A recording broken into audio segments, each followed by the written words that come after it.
ఈరోజు కిచిడి ఎలా చేసుకోవాలో చూపిస్తాను. ఎప్పుడైనా మనకి వంట తొందరగా అయిపోవాలి, అలాగే టేస్టీగా ఉండాలి అంటే ఈ కిచిడి చేసి చూడండి.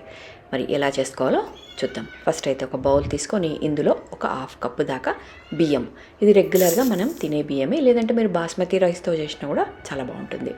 ఇప్పుడు ఇందులో హాఫ్ కప్పు దాకా పెసరపప్పు, ఇందులో పెసరపప్పు ఎక్కువగా వేసుకుంటే టేస్ట్ బాగుంటుంది. ఇంకా మిగతా హాఫ్ కప్పు కొద్దిగా కందిపప్పు, అలాగే ఒక 2-3 స్పూన్ల దాకా మసూరి దాల్. ఒకవేళ మీ దగ్గర ఈ మసూర్ దాల్ లేకుంటే కందిపప్పు వేసేసుకోండి. సో చూసారు కదా, ఇంక ఇవి కూడా మనం రైస్లో వేసేసుకొని మంచిగా 1-2 సార్లు బాగా కడిగేసి ఫ్రెష్ వాటర్ పోసుకొని ఒక హాఫ్ అన్ అవర్ వరకే నానబెట్టుకుందాము. ఒకవేళ మీకు టైం లేదనుకుంటే ఇమ్మీడియట్గా కూడా చేసుకోవచ్చు. సో చూసారు కదా, ఇంక ఇక్కడ ఒక హాఫ్ అన్ అవర్ తర్వాత దీన్ని కుక్కర్లో వేసేసుకొని, మనము రెగ్యులర్గా రైస్కి అయితే 1-2 గ్లాసుల చొప్పున నీళ్ళు పోసుకుంటాం కదా, మరి దీంట్లో మాత్రం 1-4 గ్లాసుల చొప్పున ఇక్కడ నేను ఒక 8 గ్లాసుల దాకా నీళ్ళు పోసాను. ఇప్పుడు ఇందులో కొద్దిగా ఉప్పు, కొంచెం జీలకర్ర, అలాగే కొద్దిగా కరివేపాకు, అలాగే ఒక 2 పచ్చిమిర్చీలు, ఒక టమాటా. ఇక్కడ టమాటా మీకు ఇష్టం ఉంటే వేసుకోండి, లేదంటే స్కిప్ చేసేయండి. కొద్దిగా కొత్తిమీర, కొద్దిగా నెయ్యి, అలాగే కొద్దిగా పసుపు వేసి కలిపేసి మూత పెట్టి ఒక 5 విజిల్లు ఉడికించుకుందాం. మెత్తగా ఉడికితే మంచిగా ఉంటుంది.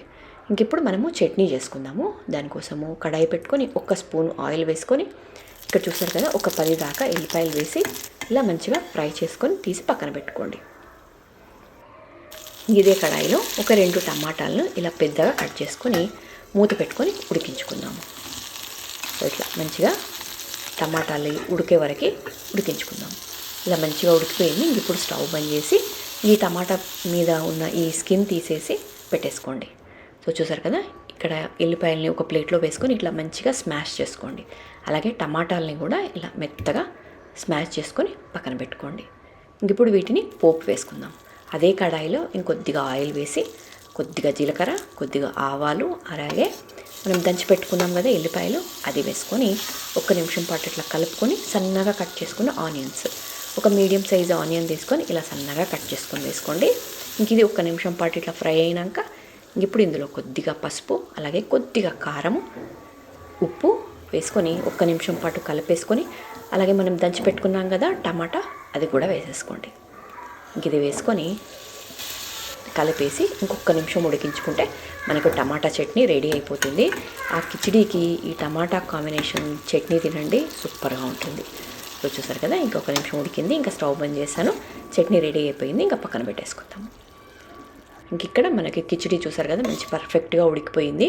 ఇంక ఇప్పుడు దీంట్లోకి పోపు కోసము కడాయిలో 1-2 స్పూన్ల నెయ్యితో వేసుకుంటే టేస్ట్ బాగుంటుంది.